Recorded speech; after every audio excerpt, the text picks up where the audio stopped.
All right, so thank you for this invitation to talk about the PIRLs 2021 and also our future. And without further ado, I'd like to get into that.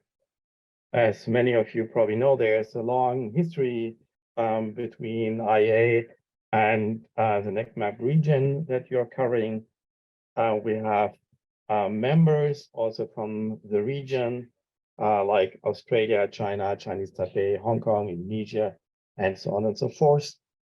And we have even more educational systems participating in our studies, as you can see. So I think we have a very nice coverage. I think what we are presenting, what I'm presenting today is quite relevant also for that region. And I'd also like to mention that new members and participants are, of course, always welcome. Briefly about IA and our studies. IA is conducting the TIMS, the Trends in International Mathematics and Science Study. It's a study of mathematics and science achievement of grade 4 and grade 8 students, conducted since 1995, every 4 years. And here you can see in the list all the education systems from the region that participated in TIMS. In the next column, you see also the PIRLs. PIRLs is our reading literacy assessment that is conducted since 2001, every 5 years. And we are assessing grade 4 students, so students at the end of their learning to read phase, transitioning to the reading to learn phase. We also have our International Civic and Citizenship Education Study, ICCS. The results will come out end of this year from the current 2022 cycle. You can see that we also have some countries also from your region participating. We have our International Computer Information Literacy Study, ICILS, that's currently collecting data in the 2023 phase. And you also can see that there's a couple of countries participating in ICILS or its predecessor sites. We also had during COVID the Response to Education Disruption Survey, REDS, and you can see that we also had some education systems from your region participating in there. IA studies are also used to measure progress towards the Sustainable Development Goals. So our TIMS and PIRL study are also measures of progress towards SDG 4.1. TIMS and PIRLs are also used for SDG 4.2. And as you can see, also our studies are contributing to SDG 4.4, 4.5, 4.7, SDG 4.A, and 4.C with the background information. That makes these studies also very relevant for UNESCO and the measurement of the very important SDGs. But let's get to PIRLs. First, I'd like to thank all the education system, everyone involved also from your region for participating. PIRLs is a very important tool for measuring educational outcomes. It's measuring educational outcomes at a very crucial stage in children's education, where in most countries, the stage of learning to read is finished or is close to finished, and it starts the reading to learn. So the reading is a precondition for every other learning in mathematics, in science, in whatever subject. Reading is a precondition, so it's very important, and I think that's something you need to keep in mind, that students are at that stage really able to read, so that they can also then learn in all other subjects. So I think it's very important to measure reading abilities at these early stages, because this is still time to influence and impact the reading and consequently all the learning. Literacy is, of course, more important than ever in our global world. But what we also see is that reading has changed. It's not only reading in books, but we also see that students are required in today's world to maneuver in the internet and gather their information. Fewer and fewer students are going to libraries and find their information, but they have to look up information in the internet. And it's an ability that we require our students to have, although we have to say that not all education systems are really teaching these kind of skills. However, in PIRLs, we also have some tasks. We have traditional reading, but also some tasks that simulate an internet environment and a teacher avatar that you can see here on the right-hand side is then asking questions to students that they have to gather information on the left-hand side. And we also track if students are able to find their information in the internet. In PIRLs 2021, we had 57 education systems and benchmarking participants who participated in PIRLs. And you can see highlighted here the education systems from your region. In front of every country or education system, you can see a P, which stands for a paper-based. So this country participated in the paper-based version of PIRLs, or a D for digital. These are the education systems who participated in the digital as part assessment. We offered both options to the education systems participating in the study. And as you can see, about half of the education systems participated in paper and pencil, and half of them in the digital assessment. But now, of course, let's come to what's most important, the results. We have to see that, of course, COVID-19 has not only disrupted education and schooling, but also disrupted a lot of education and assessments. We have an encyclopedia which contains a lot of information about how education has continued. And we saw that nearly half of the students attended schools where education was disrupted for 2 months or more. And due to the parents, 87% of the students stayed home from school because of COVID-19 pandemic. So we also learned that 2 out of 3 students' learning was adversely affected, at least to some extent, with perspective from the parents. So that's something that we have to keep in mind when we look at the result.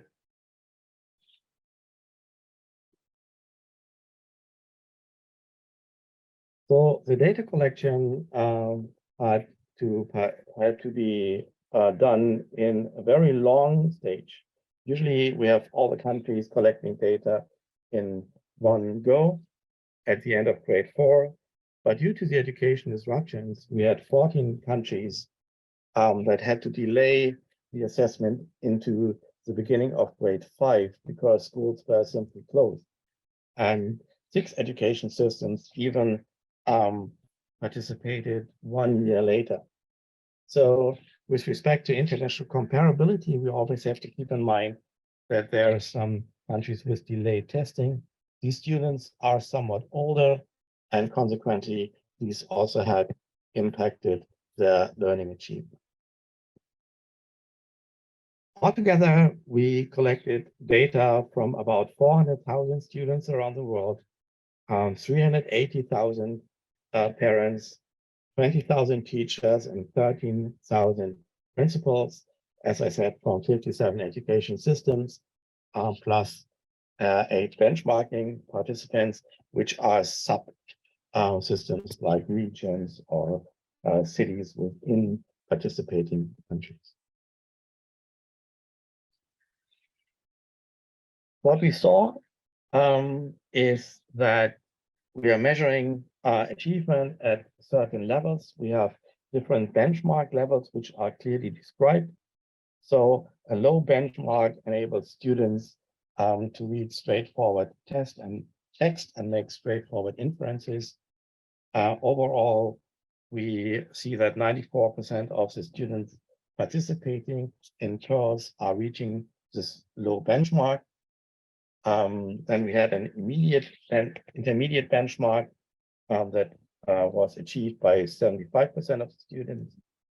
But we also have very engaging and very complex tasks, and the most advanced level was reached by about 7% of the students. Of course, with a lot of variation between countries. So the good news here is that in the majority of countries, the majority of students were able to at least the minimum proficiency level that's also used to report on SDG 4.1. However, we saw in general decline. We saw that for countries where we could measure trends between 2016 and 2021, only 3 of them had higher achievement averages. 8 are about the same, and 21 countries had lower achievement in 2021 compared to 2016. And I have to admit that's the first time in PIRLs history that we are seeing these declines. Usually we saw more improvements than declines. On average, the declines per country were about 8 score points on the scale of an average of 500 with a standard deviation of 100. So these are quite modest. We see declines actually. Again, the positive news might be that the average declines seem to be less than some people expected. We heard during the COVID-19 about a lost generation and a lost school year. 8-point score difference clearly is less than what you would expect a student to learn in one school year. So the positive news here is, although we are seeing decline, we can say that it's clearly not the case that we're seeing a completely lost school year or lost generation of students.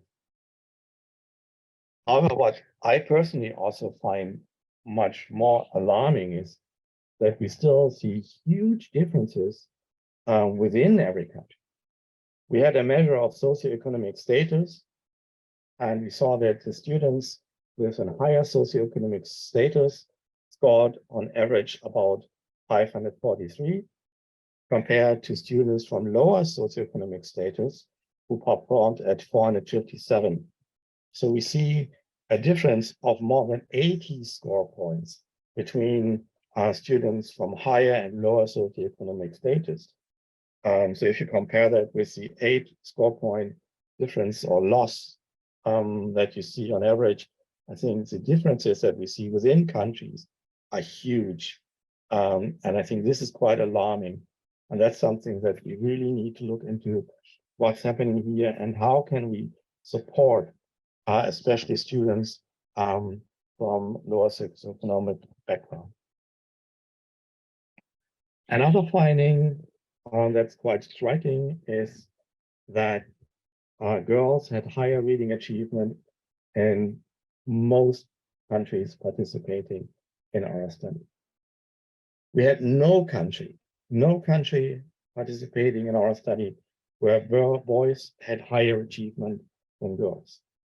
We had 6 out of 57 education systems where there was no difference, statistically different between boys and girls.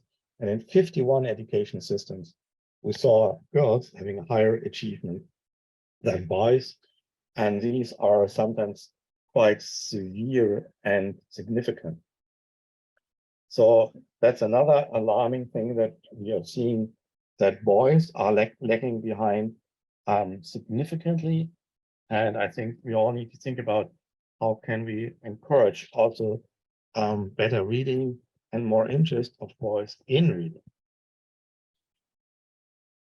Because what we also saw is that higher average reading achievement and positive attitudes are existing in mutually reinforcing relationship with achievement. So students with higher achievement also have more positive attitudes, and they are also more engaged in reading.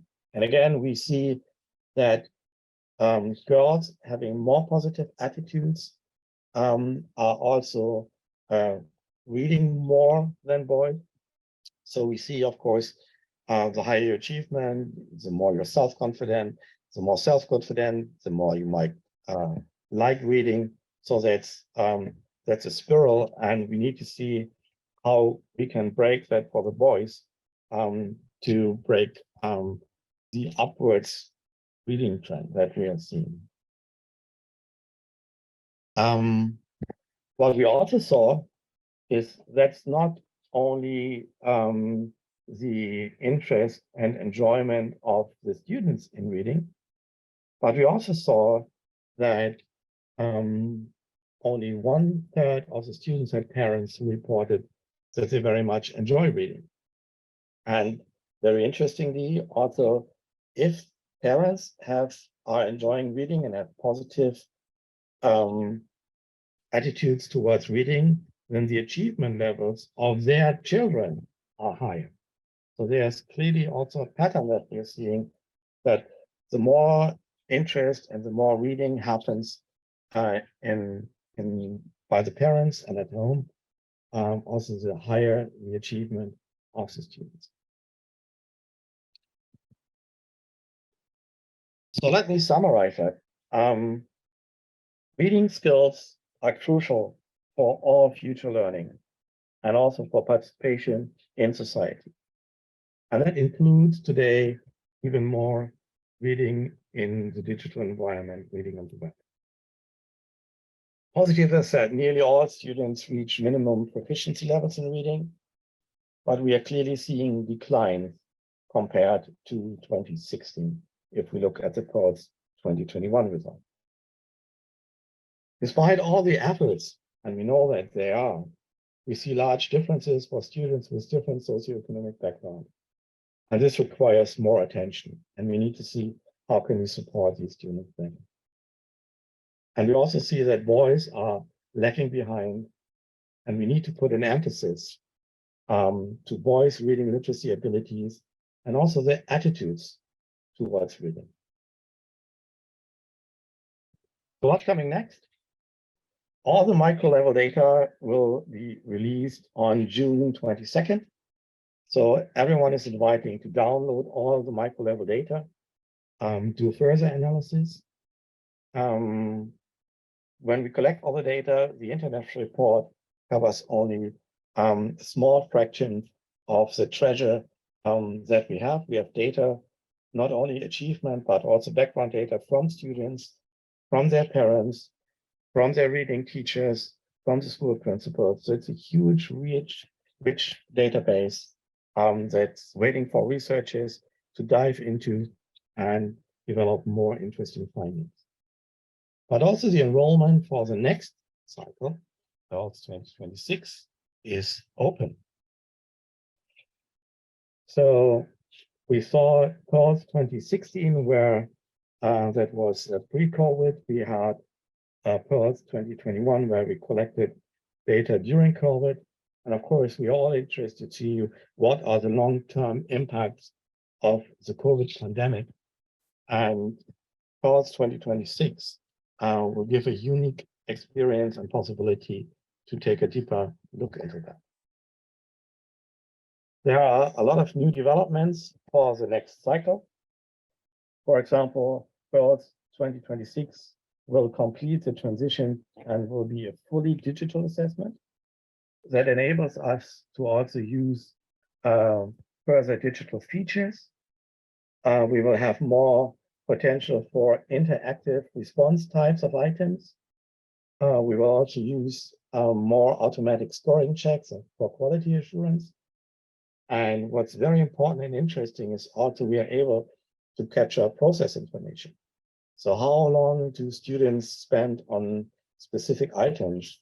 Do they go back and check their responses?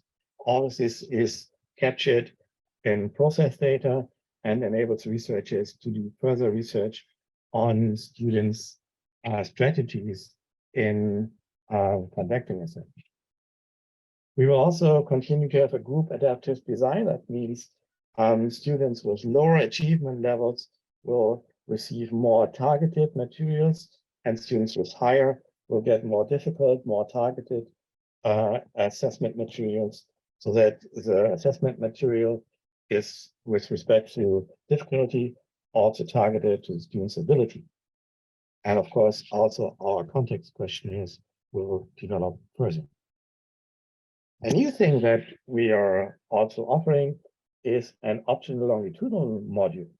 The students who will be assessed in 2026 can be reassessed exactly 1 year later in 2027. So we can investigate the students' learning gains over 1 year of schooling. And we can see what are the differences, what are the background information, what are the teacher and school features of students who learn more in 1 year compared to those who learn less. So as I said, the enrollment for PIRLs 2026 is open. We will have a field trial in 2025. We already had first meetings. The data collection for the main survey will be in early to mid 2026. And for the Southern Hemisphere education systems, it's towards the end of 26. And end of 27, we will publish the international results. The public use database will then be available in 2028. And I hope that many more education systems are interested in joining PIRLs to find out about the educational of reading in their respective countries. And with that, I thank you for your attention. And if you have any questions, please let me know. Thank you very much. Thank you very much, Dirk, for this very insightful presentation about not only the findings of PIRLs 2021, but also the very exciting developments in the next editions, including the longitudinal study and the move into fully digital computer-based assessment. I see there's already quite many questions in the chat. So the first question was about something you mentioned earlier, you mentioned that some countries in PIRLs 2021 made the choice to still use the paper-based option, while about half and the other half were choosing to move already into computer-based assessment. And if you can tell us a little bit more about the differences, if any, that were observed in the students' results, but I would widen it up to student behaviors between the e-tools and the paper. So I will let you answer this question first, and I have a follow-up question related to that as well. Sure. Yeah, thank you very much. Yeah, we offered digital reading. We saw that a reading assessment that's provided on a computer is quite engaging for students. So we see that the engagement of students is quite is very good here. As I said, it also offers for us the opportunity to gather additional information on students. How much time do they spend on task? Do they just guess because it's rapid guessing behavior? Do some tasks take longer than others? Do they go back? So that's very important. It also enabled us to have the simulated web environment where students could demonstrate their ability to find their information on the internet to answer questions. However, we saw that in 2021, not all students were already ready to move for fully digital transition. However, I think that also the COVID-19 in many countries has boosted the digital competencies as well as also the usage of digital media in schools, in education. So as a next step, we move to fully digital in 2026. And all countries who want to participate in PIRLs will have to make the step because we are not able to maintain two different assessments at the same time and measure trends on two different instruments. Yes, it seems to be also the trend in across our international assessments and regional as well to move into computer-based. So the transition in the coming years, as you mentioned, will in some countries be challenging, but the COVID situation has also shown that it is possible. You mentioned the simulated environment and the items which were allowed to also assess students in a digital reading environment. Could you tell us a little bit more about the competencies that such items were able to assess vis-a-vis a more traditional paper-based reading assessment? Sure. What we usually see is that we have these continuous texts where students read line by line, and that's broken up in web-based reading where you have hyperlinks. So you have to connect, you have to find the information. I can also recommend to look on the web page that we're having, because we made two of the passages fully available so that you can also experience the students and what they had to do. We had items, for example, where students, we had kind of a Google search giving different hits, and then the student had to select which of this provided link would be best suitable to provide them with certain information. And I think that's also something that we're seeing today. Sometimes we're just overwhelmed if you do a Google search and you have 100,000 entries, and then you need to find what's the right one. And then there are distractions, like there's advertisements. So students have to filter and locate and find their information on the internet. And that's an additional and new requirement. It's not substituting the traditional reading, which still has to happen. And I think we all agree that reading a book is important for students' development. However, it's something that comes on top and that requires students to do. And one finding that we also had from our ICLS study is that in quite a number of countries, this was not really taught to the students. So the students were required to find information on the internet, but they're not taught how to find it. Because sometimes teachers just think that the students are digital natives. They know how to operate their mobile phones. They know how to operate a tablet. So they should be able to have all these abilities. And then we see that the students are taught these specific skills to maneuver in the internet environment, either at home or from a peer group, or they don't get it. So there's a big threat of a digital divide of students who learned how to find information on the internet, how to process it, and those who don't. So I think it's very important for all education systems not to replace traditional reading, but on top also to show students how to read in these non-continuous text environments. Thank you very much. And still on the question of PIRLs in digital format, there was another question for the educational systems that took PIRLs in the digital forms in 2021.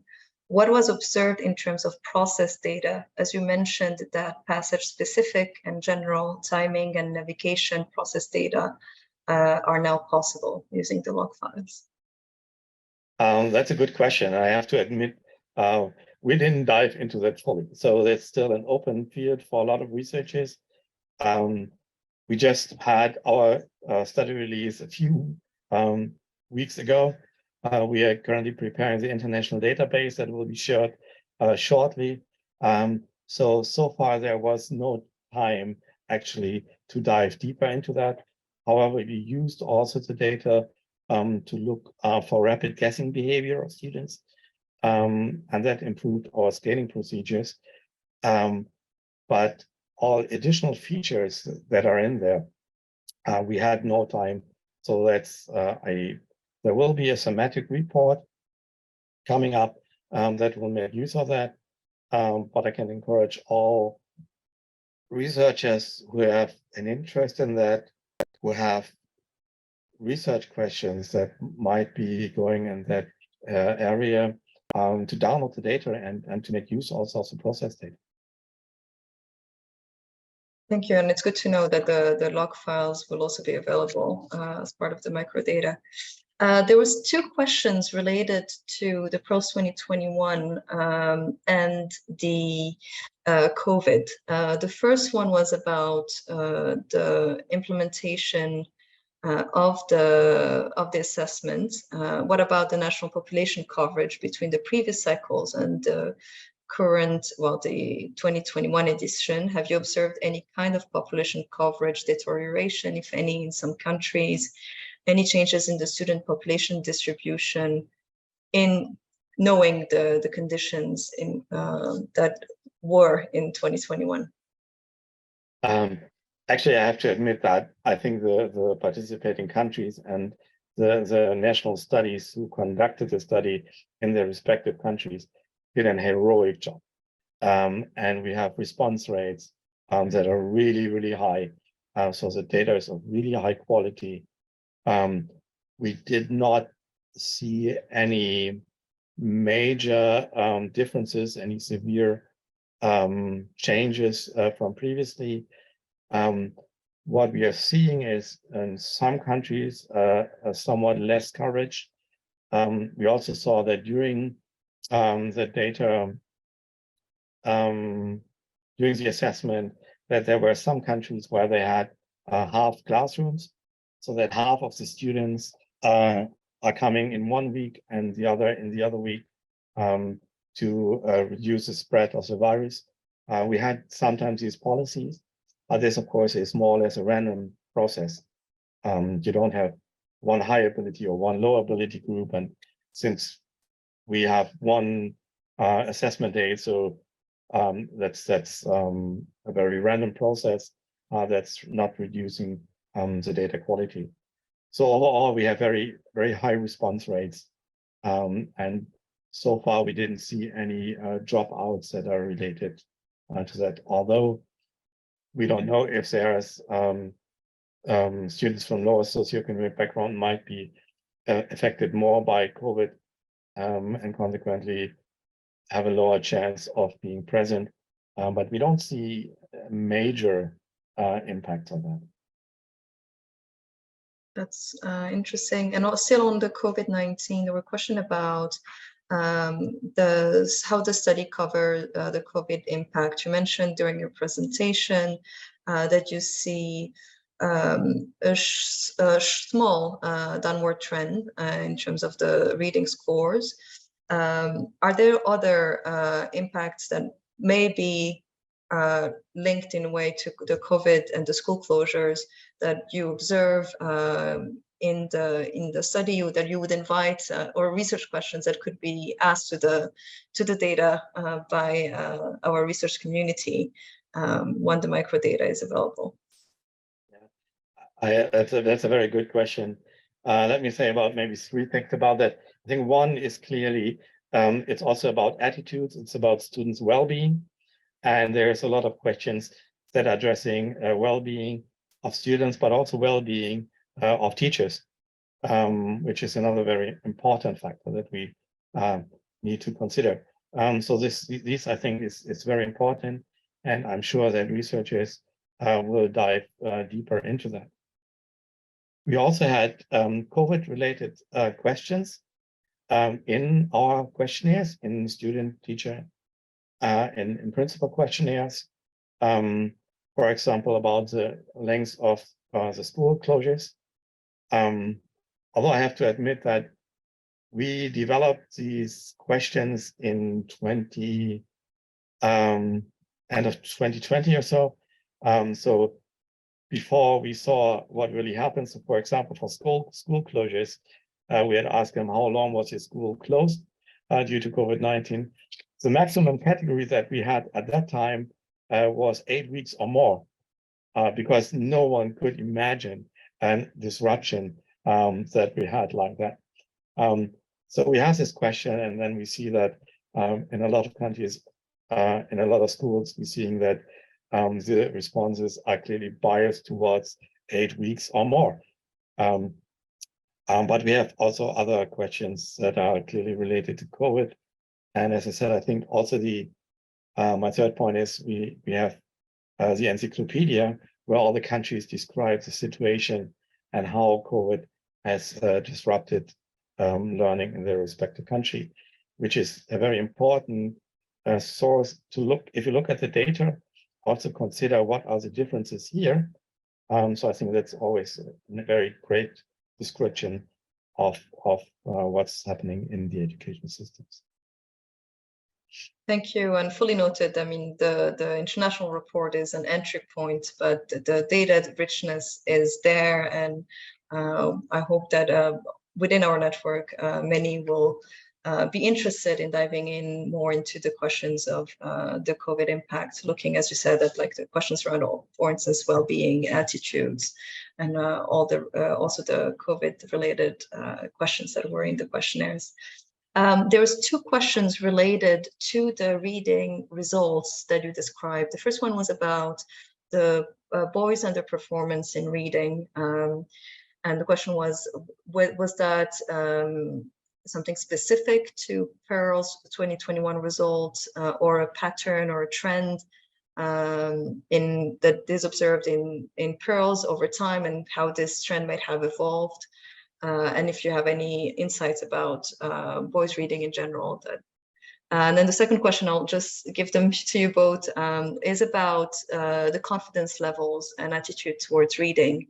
You said that the confidence level and reading achievements is mutually associated. And if you can explain a little bit more about how this finding was reached, and a bit of the methodology behind the linkage between the two. Okay, sure. So what we see is that there is, from the very first cycle on, we saw that there's the general trend that girls are better readers than boys in most countries. But we see that also in some countries, that the gap between boys and girls is increasing.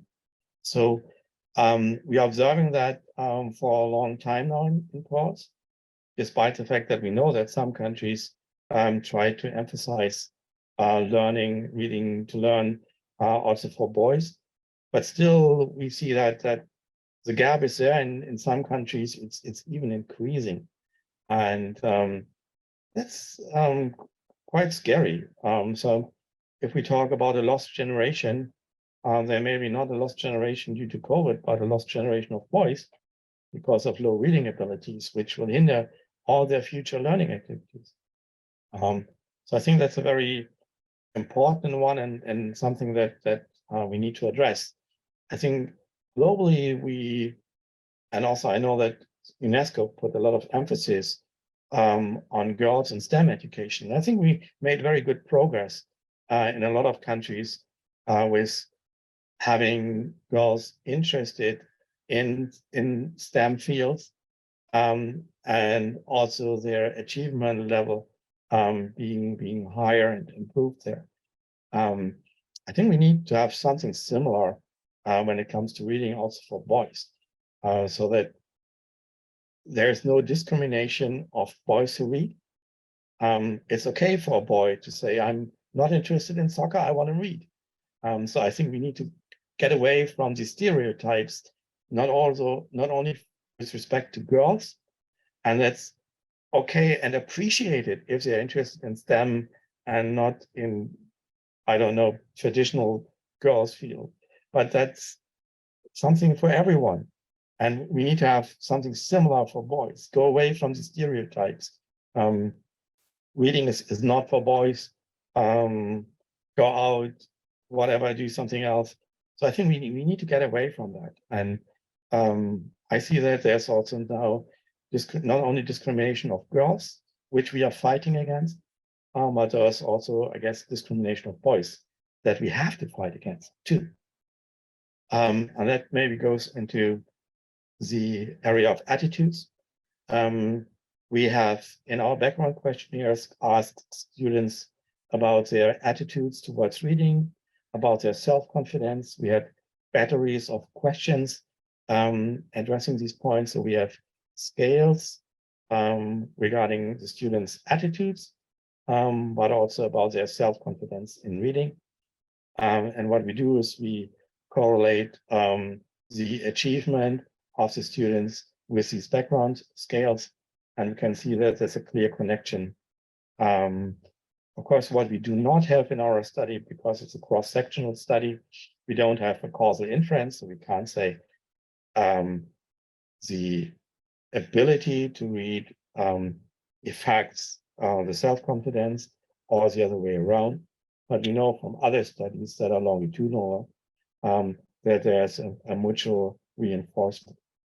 And so we see in our study, again, a high correlation, especially between students' self-confidence and their achievement levels.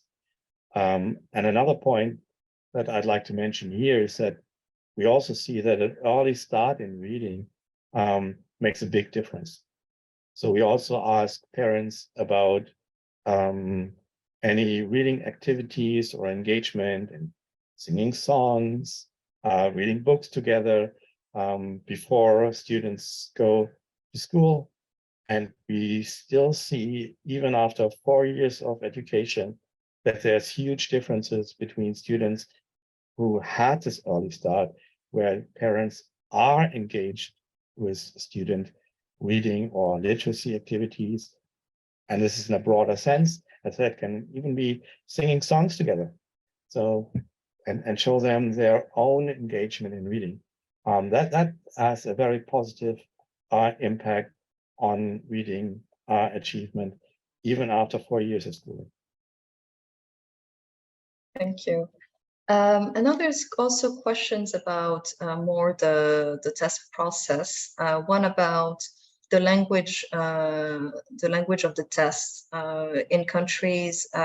Is it the respective national or mother language of the student that is assessed, or is it English?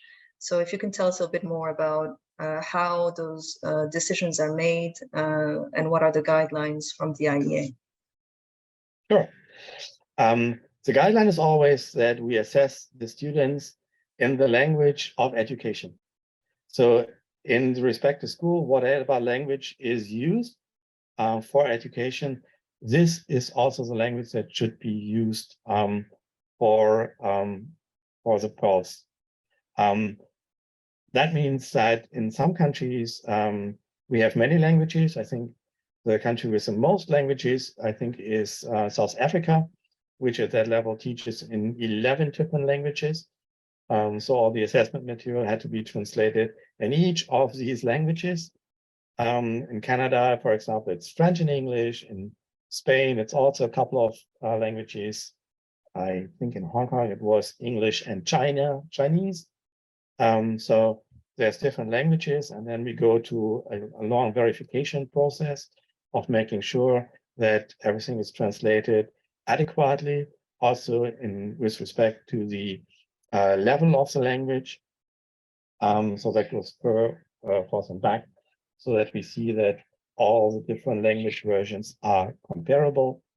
And then the assessment is always done in the language of instruction of the respective school. Thank you. And there's two last questions. The first one is rather straightforward. What are the conditions to participate in the PIRLs assessment?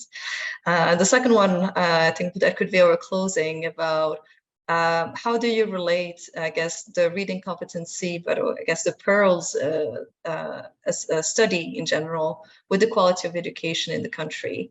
what type of information or insight does it give on our education systems and their quality? Let me take the last one first. It's a big question, I have to admit.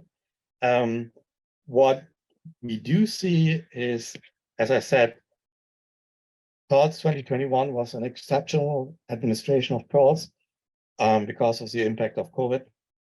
However, what we have seen in the past is that in general, we saw more improvements and declines. So what we saw is that the countries who participate in PIRLs, they are able to improve their education.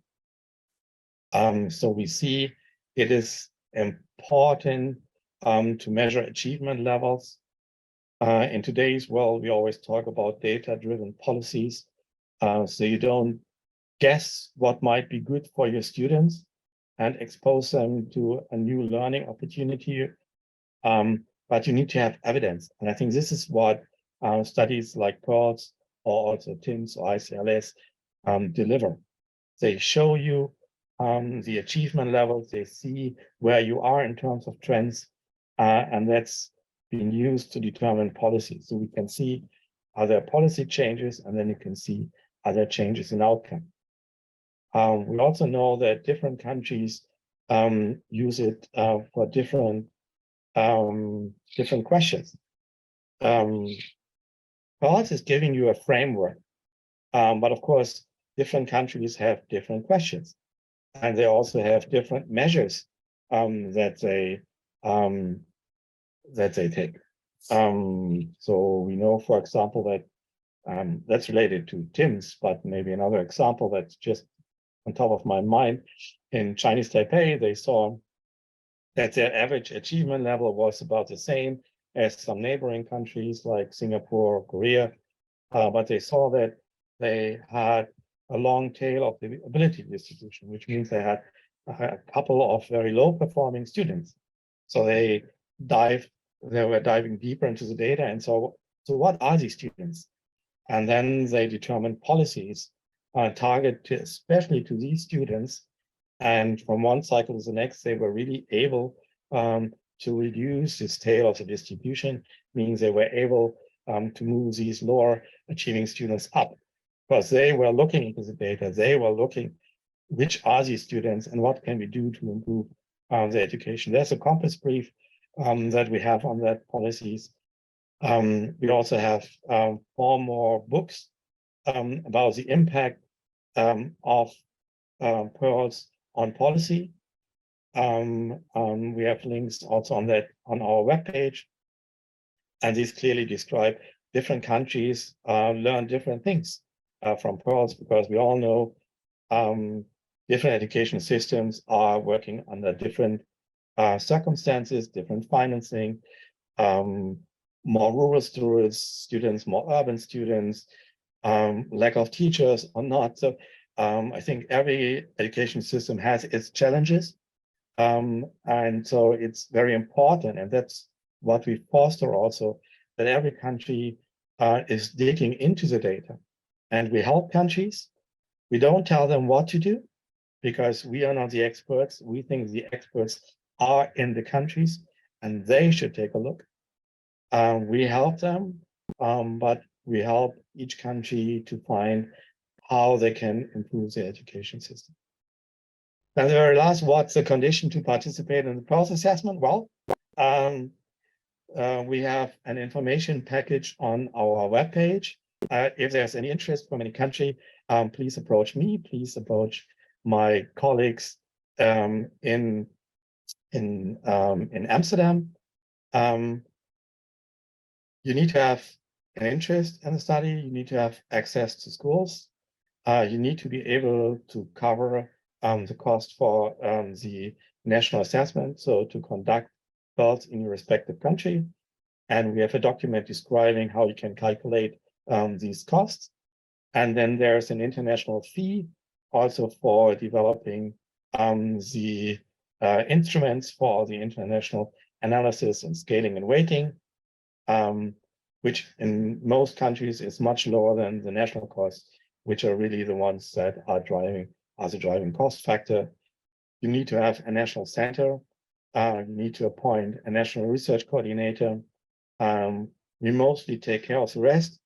PIRLs can also be seen as a capacity building initiative because we have meetings with all participants from all the countries about every 6 months.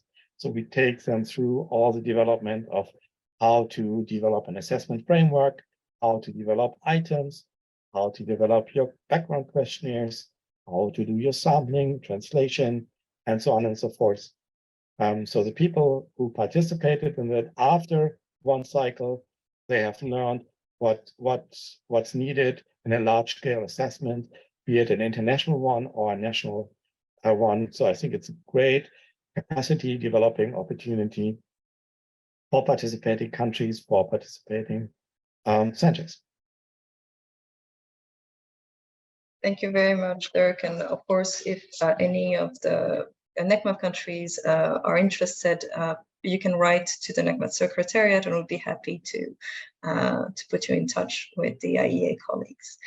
I think we're reaching the end of our webinar. Thank you again, Dirk, for joining us. And again, congratulations on the release of the data to you, to the IEA, but also to our Asia-Pacific countries that are participating in PIRLs. A little announcement before we close. So the next webinar will be on the 22nd, and it will be about topical case studies, 4 topical case studies from Asia Pacific on supporting schools and teacher use of assessment to inform learning. So assessment for learning and formative assessments will be our next topic. Thank you again, Dirk, for joining us this afternoon, and I wish everyone a good rest of their day.